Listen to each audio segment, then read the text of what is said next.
తాకట్లో ఉన్న మీ బంగారాన్ని విడిపించి ఆ రోజు ఆన్లైన్ రేటుకి కొంటాం. Sharma gold company. నమస్కారం, వెల్కమ్ టు సుమన్ టీవీ. నేను గీతాంజలి. ప్రస్తుతం నాతో పాటు భద్రాచలంలో ఉన్నటువంటి గోవింద కల్పవృక్ష నారసింహ సాలగ్రామ ఆశ్రమ నిర్వాహకులు డాక్టర్ కృష్ణ చైతన్య స్వామి గురువు గారు ఉన్నారు. వారు ప్రముఖ నృసింహ ఉపాసకులు. ప్రత్యేకించి ఆశ్రమం గురించి నేను వివరించాల్సిన అవసరం లేదండి. ఎందుకంటే చాలా మందికి తెలుసు, వెళ్ళి ఆ స్వామివారి అనుగ్రహాన్ని పొందిన వాళ్ళు. విశేషంగా కొన్ని కార్యక్రమాలు జరుగుతాయి ఆశ్రమంలో. అది అమావాస్యలకైతే చాలా ప్రత్యేకం అని చెప్పొచ్చు. ఇప్పుడు రాబోతున్నది చైత్ర శుద్ధ అమావాస్య అండి. ఆ రోజున ఎటువంటి కార్యక్రమాలు చేస్తారు, మనం ఎలా పాల్గొనాలి, ఈ వివరాలన్నీ గురుగారి మాటల్లో మీద తెలుసుకుందాం. గురుగారు నమస్కారం అండి. నమస్కారం. చైత్ర అమావాస్య అండ్ ముందుగా ప్రతి అమావాస్యకి ఒక విశేషం ఉంటుంది, ప్రతి పౌర్ణమికి ఒక విశేషం ఉంటుంది. ఈ చైత్ర మాసం మన తెలుగు మాసాలలో మొట్టమొదటిది.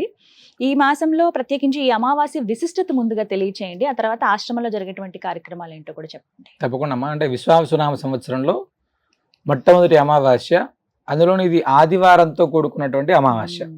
సాధారణంగా మనం అమావాస్య అనగానే మంత్రశాస్త్ర ప్రకారంగా లక్ష్మీ ఆరాధన చేయడం అనేటువంటిది అత్యంత విశేషమైనటువంటి శక్తి. అది ఆదివారం అమావాస్య కలిసి వస్తే మనకు మంత్రశాస్త్రం కానీ జ్యోతిష శాస్త్రం కావచ్చు, ఇవి ఏవైనా కూడా ఆదివారంతో కూడుకున్నటువంటి అమావాస్య నాడు ప్రయోగాది బాధలు ఉన్నాయి, లేదా ఇంట్లో నరఘోష ఉంది, లేదా నరదృష్టి ప్రభావంతో ఇబ్బంది పడుతున్నాం, శారీరకంగా ఆరోగ్యం ఏదైతే ఇబ్బంది పడుతున్నామో ఆ అమావాస్య నాడు చేసేటువంటి ధన్వంతరి ఆరాధన కావచ్చు, అష్టముఖ గండభైరుండ నారసింహ స్వామి వారి ఆరాధన కావచ్చు, ఇవన్నీ కూడా విశేషమైనటువంటి ఫలితాలను ఇస్తాయి అంటారు. అంటే అమావాస్య నాడు ఎందుకు ఆరాధన చేయాలి? నార్మల్ గా మనందరం కూడా సాధారణంగా ఆనాడు ఏ చిన్న కార్యక్రమం చేసినా కూడా భయపడుతుంటాం. ఫస్ట్ ఎందుకయ్యా అమావాస్య నాడు ప్రారంభం చేస్తారు, స్టార్ట్ చేద్దాం అన్న ఆలోచనే వద్దంటారు. కానీ అమావాస్య అనేటువంటిది జయతిథి. మనందరికీ కూడా చాలా అద్భుతంగా మనం కలిసి వస్తే అది పట్టుకోవడం కూడా ఎవరి వల్ల కాదు. లక్ష్మీ అమ్మవారిని ఆనాడు ఆరాధిస్తే ఇంట్లో ఉండేటువంటి దారిద్ర్య బాధలు పోతాయి అని చెప్పి మనకు పెద్దలు చెప్పున్నారు అమావాస్య నాడు. అదే విధంగా ఆదివారంతో కూడుకున్నటువంటి అమావాస్య ఎప్పుడైనా కూడా మంత్రతంత్ర శాస్త్రాల్లో ఏ విధమైనటువంటి ఇబ్బంది ఉన్నప్పుడు కూడా ఆనాడు జరిగేటువంటి సుదర్శన నారసింహ ఆరాధన అనేటువంటిది మనకు ఉండేటువంటి సకల భయాలను కూడా పారద్రోలుతుందాం. అంత అద్భుతమైనటువంటిది ఈ యొక్క ఆదివారం అమావాస్య. అసలు ఆదివారం అమావాస్య నాడు మనం ఏం చేస్తున్నాం సాధారణంగా అంటే భద్రాచల దివ్యక్షేత్రంలో కల్పవృక్ష నరసింహ స్వామి వారి యొక్క ఆశ్రమంలో ప్రాతకాలంలో సుప్రభాత సేవ, తదనంతరం వచ్చేసి గోపూజ. మనందరం అమావాస్య నాడు విశేషమైనటువంటి గోపూజ జరుగుతున్నాం. అక్కడ స్వామివారికి నవకలశ స్నపన అంటే 9 కలశాలతోటి స్వామివారికి విశేషమైనటువంటి అభిషేకం ఉంటుంది.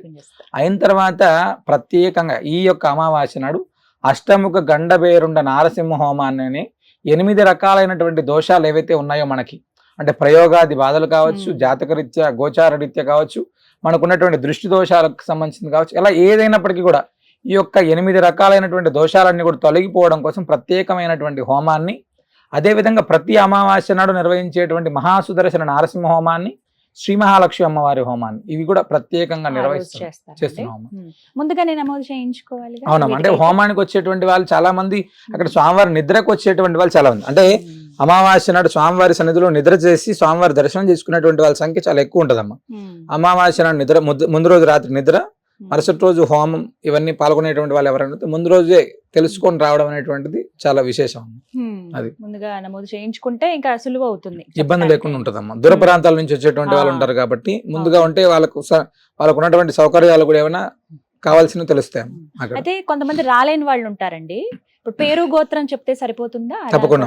అంటే దూర ప్రాంతాల్లో ఉన్నాం, మేము రాలేకపోతున్నాం, అసలు రాలేకపోతున్నాం అనేటువంటి వాళ్ళు ఎవరైనా మీ హోమంలో పాల్గొనాలి అనుకుంటే తప్పకుండా ఆ గోత్రనామాలు ఇచ్చి ఆ కాల్ చేస్తే తప్పకుండా ఆ యొక్క హోమం చేయడం జరుగుతుంది. కానీ దృష్టి దోష నివారణ అనేటువంటిది మన దగ్గర సుదర్శన మంత్రాత్మకంగా ప్రతి అమావాస్య నాడు స్వామివారికి, అంటే ఇది ఎక్కడ జరగదు చాలా వరకు, ఆ దృష్టి దోష నివారణ కోసం ప్రత్యేకంగా అర్చక స్వాములే సుదర్శన సంపుటితంగా ఉండేటువంటి విధంగా ప్రత్యేకంగా అభిమంత్రించబడినటువంటి ఒక దాంతో ఆ దృష్టి దోష నివారణ కోసం ప్రత్యేకంగా తీస్తారమ్మ. అంటే హెల్త్ ఇబ్బంది ఉంది, నరఘోష ఉంది, లేదా నర దృష్టి ప్రభావంతో ఇబ్బంది పడుతున్నాం, మనుషులు ఎవరైనా ఆది వ్యాధుల ప్రభావం ఉంది, ఇవన్నీ కూడా ఆ దృష్టి దోష నివారణ కోసం చేసేటువంటి ఆ పూజా కార్యక్రమంలో ప్రత్యక్షంగా వచ్చి చేసుకుంటే దాని అద్భుతమైనటువంటి ఫలితం ఉంటుందమ్మ. ఖచ్చితంగా మేము చాలా మంది ఆరోగ్యం బాగలేక ఇబ్బంది పడుతున్నటువంటి వాళ్ళని చాలా మంది మేము ఈ మధ్య కాలంలో చూస్తున్నాం కదా. అక్కడికి వచ్చిన తర్వాత శరీరం తేలికైతుంది స్వామి, కొంచెం బాగుంది, ఎనర్జెటిక్ గా ఉన్నాం. కొన్ని రివ్యూస్ అవి చూస్తున్నాను, వాళ్ళంతటా వాళ్ళే వచ్చి చెప్పే. అవును, చాలా అద్భుతంగా చెప్తున్నారు.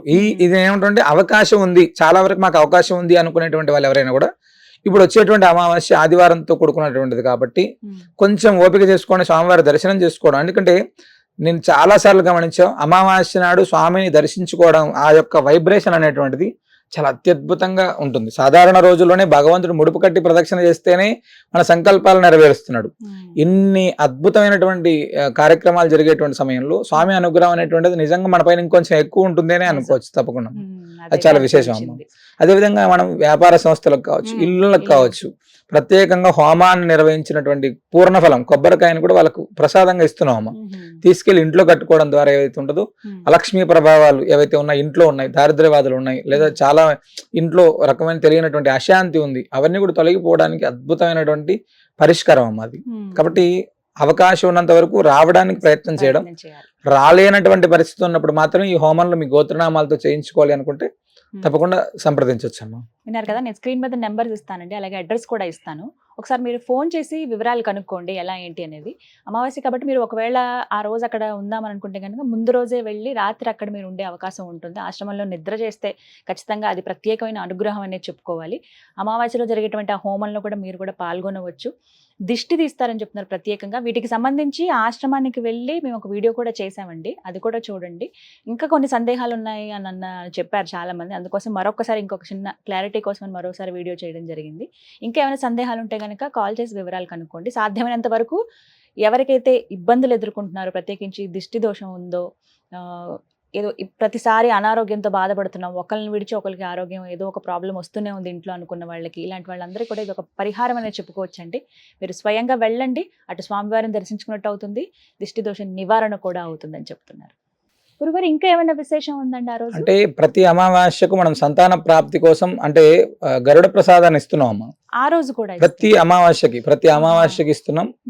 చాలా విశేషంగా ఫస్ట్ అమావాస్య గరుడ ప్రసాదం అంటే స్వామివారికి నివేదన చేసినటువంటి క్షీరాన్న ప్రసాదం అమ్మ. అంటే వైనతేయ హోమం చేసి అందులో సంపాదార్జాన్ని తీసుకొని స్వామివారికి నివేదన చేసినటువంటి ప్రసాదాన్ని కలిపి అక్కడ వచ్చేటువంటి సంతాన ప్రాప్తి కోసం ఇబ్బంది పడుతున్నటువంటి వారికి ప్రసాదం ఇవ్వడం జరుగుతుందమ్మా. స్వామివారి రక్ష కావచ్చు, ఇవన్నీ కూడా వాళ్ళకు ఆనాడు ప్రసాదం ఇస్తారమ్మా.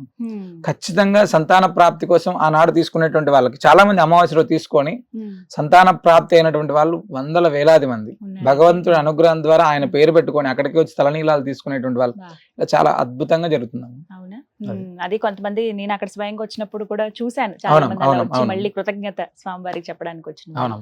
అయితే మొత్తంగా చాలా విశేషం ఉంది. కేవలం ఈ అక్షయ తృతీయ అప్పుడే కాకుండా అమావాస్యకు కూడా ఇస్తారు. ఇది నిజంగా చాలా మందికి తెలియాలండి. అందరూ అనుకుంటున్నారు కేవలం అక్షయ తృతీయ రోజే అయ్యో ఆ రోజు తీసుకోలేకపోయాము అని అనుకున్న వాళ్ళకి మంచి అవకాశం అండి. ప్రతి అమావాస్యకి జరిగేటువంటి హోమం తర్వాత గరుడ ప్రసాదం స్వామివారిని అందిస్తారు. ఆ వివరాలు కూడా మీరు కాల్ చేసి డీటెయిల్స్ కనుక్కోండి. ధన్యవాదాలు గురుగారు, నమస్కారం.